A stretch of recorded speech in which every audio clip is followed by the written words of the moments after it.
आज की कहानी सुनाऊं उससे पहले एक अजीब कहानी आपको बताता हूँ। ये कहानी है भोपाल के पास एक जगह है टीटी नगर। टीटी नगर पुलिस स्टेशन एरिया पड़ता है। अभी पिछले हफ्ते इसी भोपाल के 12th district and additional session जज हैं मिस्टर जयंत शर्मा। तो जज जयंत शर्मा ने एक फैसला सुनाया। ये फैसला एक माँ को लेकर था। एक माँ जिसे एक जुड़वा बच्चा पैदा हुआ, दोनों बेटे, और दोनों बच्चों के पैदा होने के ठीक 17 दिन बाद इसी माँ पर अपने दोनों बच्चों के कत्ल का इल्ज़ाम लगा। कहानी की ये हुई कि 2022 में सितंबर का महीना एक महिला ने अस्पताल में जुड़वा बच्चों को जन्म दिया। करीब 10 दिन तक वो अस्पताल में रही। इसके बाद घर लौट आई। घर आने के बाद ठीक 17वां दिन था, 22 सितंबर की रात थी। पूरा परिवार, पति, सास सभी सो रहे थे एक ही घर में। ये माँ भी अपने दोनों जो 17 दिन पुराना दोनों जुड़वा बच्चा उसके साथ सो रही थी। सुबह हुई तो अचानक घर वालों ने देखा कि माँ और दोनों बच्चे गायब हैं। सब परेशान, इधर उधर फ़ोन किया, फ़ोन भी बंद। तो फिर इस महिला की बहन को फ़ोन किया, पति ने पूछा, पर कुछ पता नहीं चले। थोड़ी देर के बाद अचानक इसी पत्नी का फ़ोन आता और वो कहती है कि मैं फ़लाने जगह पर हूँ, मैं वॉशरूम गई थी और पता नहीं किसी ने हमारे दोनों बच्चों को चुरा लिया, ये किडनैप कर लिया। सुनकर पति भी परेशान, सब भाग कर आते हैं। फिर महिला से पूछते हैं, वो कहती मैं बाहर अपने दोनों बच्चों को रख कर वॉशरूम गई थी और बाहर उसके बाद आई तो दोनों गायब थे। इसके बाद ये लोग जाकर पुलिस स्टेशन में रिपोर्ट लिखा देते हैं बच्चों की चोरी या किडनैपिंग की। अब पुलिस मामले की तफ्तीश करती है, तमाम सीसीटीवी कैमरे देखती है। पुलिस को भी थोड़ा शक होता है क्योंकि एक कैमरे में पुलिस देखती है कि एक जगह ऐसा है जहाँ पर दोनों बच्चे इस माँ के साथ नहीं हैं। एक बस में भी बैठती है, वहाँ पर भी नहीं है, उससे पहले है। और जिस जगह पर वो चोरी होने या किडनैप होने की बच्चे की बात बता रही है, वो उस तस्वीरों से या टाइमिंग से मेल नहीं खा रहा है। खैर, पुलिस अपनी तफ्तीश में लगी रहती है। 17 दिन पुराने 2 जुड़वा बच्चे गायब हैं। कुछ दिन बीतता है, करीब हफ्ता 10 दिन। एक रोज़ पत्नी अपने पति से कहती है, मुझे आपसे कुछ कहना है। पति कहता है, बताओ। उसने कहा, मुझे अपने दोनों जुड़वा बच्चों के बारे में कुछ बात करनी है। तो उसने कहा, बताओ क्या हुआ। उसने कहा, नहीं, मैं जो पूरी बात है वो आपको नहीं बताऊंगी, मुझे आप पुलिस स्टेशन लेकर चलें, मैं पुलिस के सामने ये बात बताना चाहती हूँ। पति परेशान कि ये क्या बात कर रही है, पर वो जिद पर अड़ी रही। उसने कहा, आप मुझे पुलिस स्टेशन ले चलिए। पति अपनी पत्नी को पुलिस स्टेशन लेकर जाता है। अब पत्नी पुलिस के सामने है। पुलिस वाला कहता है, जी बताओ, आप दोनों जुड़वा बच्चों के बारे में क्या जानती हो, क्या बताना चाहती हो। पत्नी अपने पति की तरफ देखती है, वो वहीं मौजूद था। उसने कहा, नहीं, इनके सामने नहीं कहूँगी। पुलिस वाले पति को बाहर कर देते हैं। इसके बाद पत्नी कुछ बताती है। फ़ौरन उसके बाद पुलिस उस पत्नी को अपने साथ गाड़ी में बिठाकर एक जगह पर ले जाती है, एक सुनसान जगह पर, एक निर्माणाधीन इमारत। वहाँ जाती है तो 2 कंकाल मिलते हैं। दिख कर लग रहा था साफ क्यों नहीं दोनों बच्चों के। वो जो जगह थी वहाँ जानवर और सारी चीज़ें थी, तो हालत ख़राब थी लाश की। पुलिस उठाती है, उसके बाद उसको भेजती है। डीएनए होता है, मैच कर जाता है। पता चला ये वही दोनों जुड़वा बच्चे हैं जो इस पत्नी के हिसाब से, इस माँ के हिसाब से वॉशरूम से बाहर निकली तो गायब हो गया था। असल में पुलिस यहाँ इसलिए पहुंची थी कि जब पति बाहर गया थाने से पत्नी के कहने पर और पुलिस के कहने पर, तब पत्नी ने पुलिस को बताया कि मेरे दोनों बच्चों को किसी ने किडनैप नहीं किया, ना किसी ने उनकी चोरी की, बल्कि मैंने ही उन दोनों को मारा। मैंने उन दोनों का गला घोंटा और गला घोंटने के बाद सारे कपड़े हटाए और वहीं दोनों की लाश फेंक दी और चली आई। बट अब अचानक मुझे लगा कि नहीं, ये बात छुपानी नहीं चाहिए, मेरी अंतरात्मा गवारा नहीं कर रही है, इसलिए मैं आपको ये बता रही हूँ।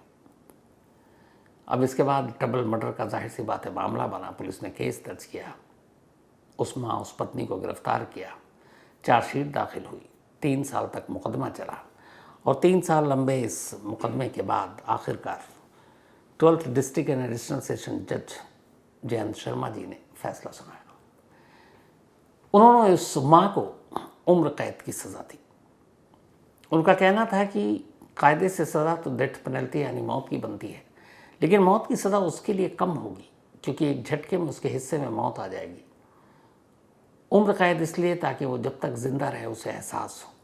और ये लंबी और कड़ी सज़ा इसलिए भी दे रहे हैं क्योंकि एक माँ को लेकर हमारे समाज में, सोसाइटी में, परिवार में एक जो पहचान है वो अलग है। और यहाँ एक माँ अपने 17 दिन सिर्फ जिसको पैदा हुआ है उसे मार डाला। हालांकि पूछा गया उस माँ से कि यहाँ पे ये भी नहीं कि जुड़वा बेटी हुई हो कि तुम परेशान हो। इनकी एक बेटी पहले भी थी, 4 साल की शायद। तो यहाँ तो दोनों बेटे हुए हैं। बहुत सारे ऐसे केसेस हैं जिसमें बेटी पैदा होने पर लोग मार देते हैं, हालांकि अब ये चीज़ें कम हो रही हैं। बट जुड़वा बेटे थे, फिर तुमने क्यों मारा? बार बार ये सवाल उस माँ से पूछा गया। उसने हमेशा एक ही जवाब दिया। उसने कहा मुझे खुद भी अंदाज़ा नहीं कि 22 सितंबर की उस रात हुआ क्या था। मैं सो रही थी, सुबह अचानक उठी, मैंने कहा मैं मायके जाऊंगी और दोनों बच्चों को लेकर निकली। फिर रास्ते में अचानक एक जगह पता नहीं मेरे दिमाग में क्या सवार हुआ और मैंने उन दोनों को गला घोंट कर मार डाला। इसके अलावा उसने कोई वजह ही नहीं बताई। उसने कहा अभी भी मुझे समझ नहीं आ रहा मैंने ऐसा क्यों किया, मैंने अपने हाथों से अपने दोनों बच्चों को क्यों मारा। कोई मोटिव, कोई रीज़न इस पूरे केस में कहीं सामने नहीं आया कि किस वजह से मारा गया, क्यों मारा, एक माँ ने ऐसा क्यों किया। वो यही कहती रही कि अचानक मुझे कुछ हुआ। अब वो अचानक क्या हुआ, इस सवाल का जवाब आज भी नहीं है, जबकि फैसला आ चुका है। तो उसने अचानक मारा। अजीब वारदात, अजीब कहानी इसे कहें। अब आते हैं आज की कहानी के ऊपर।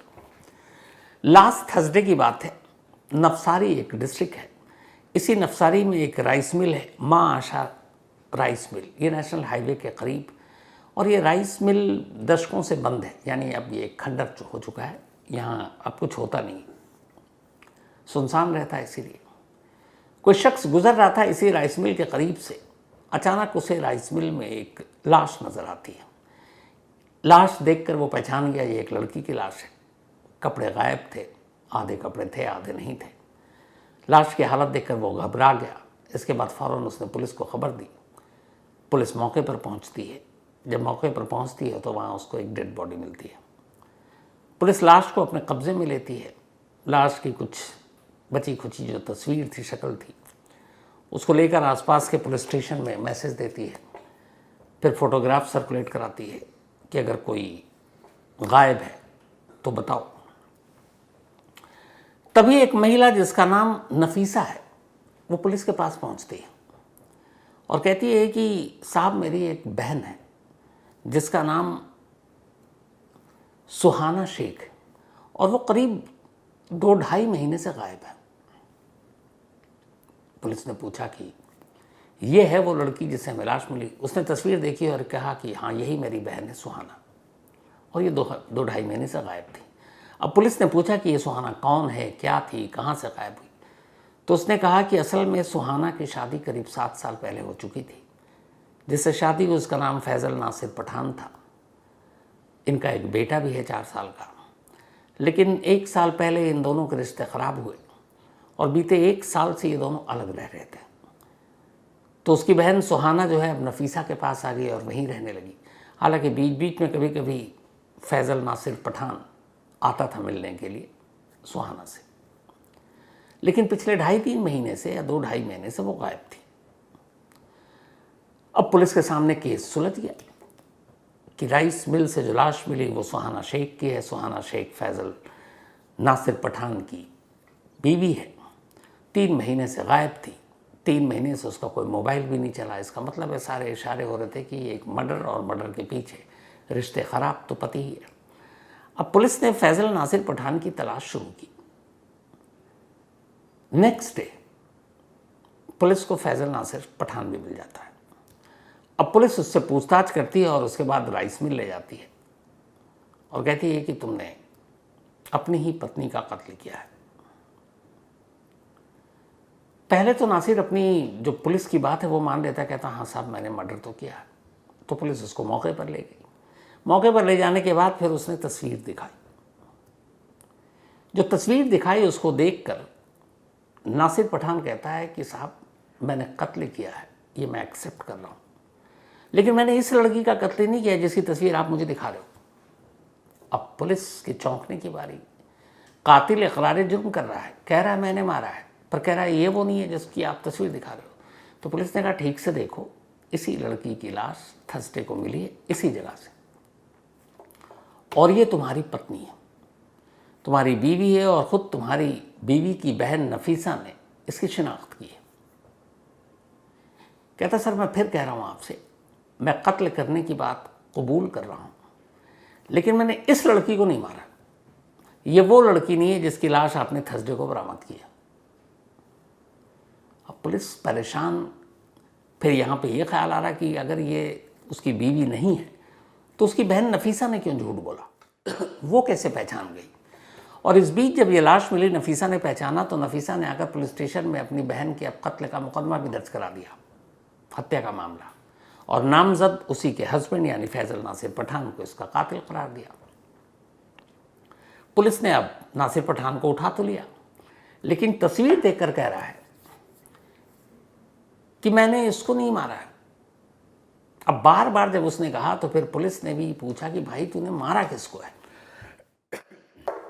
उसने कहा जिस लड़की को मैंने मारा उसका नाम सुहाना शेख नहीं है, बल्कि उसका नाम रिया है। अब पुलिस फिर चक्कर में। बहन कह रही है उसकी बहन की लाश सुहाना, ये उसकी तस्वीर, वो उसकी पत्नी, साल भर से अलग, 2.5 महीने से गायब, और एक नया नाम ले रहा है रिया। तो पुलिस ने पूछा ये रिया कौन है। तब उसने बताया कि रिया मेरी दोस्त है, 1 साल से हम लिव इन में रह रहे हैं, और लास्ट 29 अक्टूबर की ये बात है। उसके साथ हम इस राइस मिल्स में आए घूमने के लिए, यहीं हमारा झगड़ा हुआ। इस झगड़े के बाद गुस्से में मैंने उसको सर पर मारा, फिर गला घोटा, उसका कत्ल किया और लाश यहीं फेंक कर चला गया। अब नासिर पठान ने कुछ और कहानी सुना दी, नया कैरेक्टर कहानी में, रिया। अब उसके स्टेटमेंट पर चूंकि शक भी था, तो पुलिस ने सबसे पहले रिया के बारे में जानकारी हासिल करनी शुरू की। रिया के घर तक पहुंची, रिया के दोस्तों तक पहुंची, पता चला हाँ रिया है और नासिर पठान के साथ रह रही थी लिव इन में, लेकिन वो कुछ दिनों से गायब है। उसका मोबाइल भी बंद है और घर वालों से किसी से कोई कांटेक्ट नहीं, जबकि वो अमूमन 1-2 दिन में घर पर भी बात कर लेती थी। अब जब ये पता चला तो रिया के घर वालों को बुलाया गया और कहा गया कि ये तस्वीर देखिए, ये लाश मिली है राइस मिल, ये कौन है। रिया के घर वालों ने फौरन पहचान लिया, उन्होंने कहा ये रिया है। यानी नासिर पठान सच कह रहा था कि उसने रिया का कत्ल किया। अब यहां मामला क्लियर हो गया, पुलिस ने डीएनए के लिए भी लाश को भेज दिया। लेकिन अब सवाल ये था कि नफीसा ने पुलिस को ये क्यों झूठ बोला। रिया की लाश को उसने अपनी बहन की लाश क्यों बताई, यानी सुहाना शेख की लाश क्यों बताई, यानी नासिर पठान की पत्नी की लाश क्यों बताई। अब पुलिस इस लाइन पर जब तफ्तीश कर रही है तो एक चीज़ और उलझा रही है पुलिस को, और वो ये कि चलो नफीसा ने झूठ बोला, हो सकता है तस्वीर में धोखा खा गई हो पहचानने में, लेकिन एक सच तो है। वो सच ये कि 2-2.5 महीने से सुहाना शेख गायब है। पुलिस ने जब उसके मोबाइल के CDR को खंगाला तो पता चला कि वाकई 2.5 महीने से उसके मोबाइल से कोई कॉल नहीं गया, कोई मैसेज नहीं गया, कोई व्हाट्सअप नहीं किया गया। तो इसका मतलब है कि सुहाना 2-2.5 महीने से बिल्कुल अलग कटी हुई है, किसी से बात नहीं, किसी ने उसको देखा नहीं, एक भी विटनेस पूरे ख़ानदान में, उसके दोस्त सबको छान मारा, पर कोई था ही नहीं। तो इसका मतलब है कि जो नफीसा कह रही है, इसका मतलब है कि सुहाना के साथ भी कहीं कुछ उल्टा पुल्टा तो नहीं हो गया। अब पुलिस ने दोबारा नासिर पठान को पूछताछ शुरू की। उसने कहा देखो तुमने कत्ल की बात तो मान ली, तुमने शुरू में ये भी कहा कि ये भाई मैंने कत्ल तो किया लेकिन इसका नहीं किया, इसका किया। तुम्हारी बीवी 2.5 महीने से गायब है, ये बताओ तुम्हारी बीवी कहाँ। अब वो पुलिस को उलझाने लगा।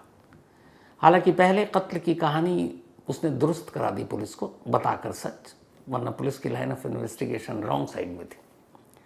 लेकिन अब पुलिस को उस पर शक हो रहा था। पुलिस ने तरीके से उससे पूछताछ की। जब तरीके से पूछताछ की तो फिर नासिर पठान ने कहा कि अच्छा चलिए एक बार फिर से उसी राइस मिल्स में चलते हैं। अब पुलिस को लगा कि ये क्यों राइस मिल्स में दोबारा ले जा रहा, रिया की बॉडी तो उठा चुके हैं। इस बार फिर वो राइस मिल्स में पहुंचा, पुलिस की पूरी टीम साथ में थी। राइस मिल्स के अंदर एक खंडरनुमा आधी ढही हुई दीवार और कुछ छत बाकी। वहाँ जाने के बाद एक जगह रुकता है और कहता है यहाँ पे आप खुदाई कीजिए। पुलिस वाले मजदूर को बुलाते हैं, खुदाई होती है, अंदर से इंसानी कंकाल मिलता है। कंकाल बाहर आता है, उस कंकाल के साथ कुछ कपड़े थे। कपड़े नफीसा को दिखाए गए, उसने पहचान लिया कि उसकी बहन के कपड़े। कंकाल को पुलिस ने कब्जे में लिया। अब नासिर पठान से पूछा, फिर उसने कहानी सुनाई। उसने कहा असल में हमारी शादी को 7 साल हो गए। पत्नी हमेशा लड़ती, शक करती, ससुराल वालों ने भी मुझे ज़्यादा कुछ दिया नहीं। और फिर मेरी ज़िंदगी में रिया आई, तो रिया के आने की खबर उसे मिल गई, झगड़ा और बढ़ने लगा। 1 साल से फिर हम अलग हो गए। वो अपनी बहन के पास जाकर रहने लगी, पर हमारा एक 4 साल का बेटा था, वो दादी के पास रहने लगा। तो बेटे के चक्कर में दोनों पति पत्नी भी कभी कभी मिल लेते थे, लेकिन इधर वो ज़्यादा झगड़ा करने लगी।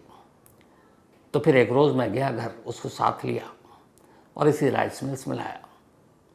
उससे आखिरी बार बात की, झगड़ा वैसे ही का वैसे ही। फिर मैंने उसे मार डाला। मारने के बाद फिर मैंने इसी जगह उसको दफना दिया। दफनाने के बाद चला गया।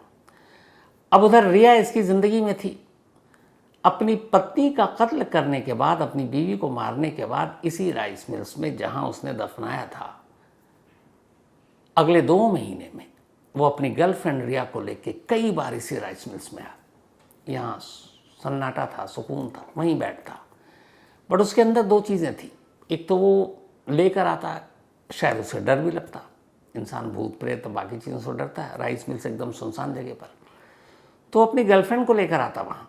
तन्हाई के पल भी मिलते, और ये चेक करने के लिए आता था कि उसकी बीवी को जो उसने मारा और जो दफनाया है, वो लाश अभी तक वहीं है, किसी की नज़र तो नहीं पड़ी, किसी ने खुदाई तो नहीं कर डाली। तो बीवी के कत्ल के बाद अपनी गर्लफ्रेंड के साथ उसी मौका वारदात पर कई बार वो गया, सिर्फ चेक करने के लिए कि उसका वो राज अब तक बाहर तो नहीं आया। और फिर बीवी के कत्ल के बाद अब जब रिया के साथ भी उसका झगड़ा शुरू हो गया, तो उसे लगा कि ये भी आगे चलकर वही कहानी बनेगी। फिर उसने पूरी प्लानिंग के साथ 29 अक्टूबर को रिया को अपने साथ लिया और उसी राइस मिल्स में पहुंचा जहाँ पे बीवी का कत्ल किया था। बस उससे कुछ कदम की दूरी पर इस बार उसने अपनी गर्लफ्रेंड को मारा। मारने के बाद लाश छोड़कर चला गया था। उसे लगा कि बाद में आकर दफनाएंगे, सुनसान इलाका, कोई यहाँ आता नहीं है, आने के लिए हिम्मत चाहिए। लेकिन तभी किसी और शख्स जो वहाँ पहुँचा और उसने देख लिया और पुलिस को बता दिया। अगर उसे मौका मिल गया होता और उस लाश को दफना देता, तो शायद इन दोनों लाशों का राज इसी राइस मिल्स में ही हमेशा के लिए दफन रहता। लेकिन आखिरकार पुलिस ने इस केस को सुलझा लिया। तो ये थी आज की कहानी।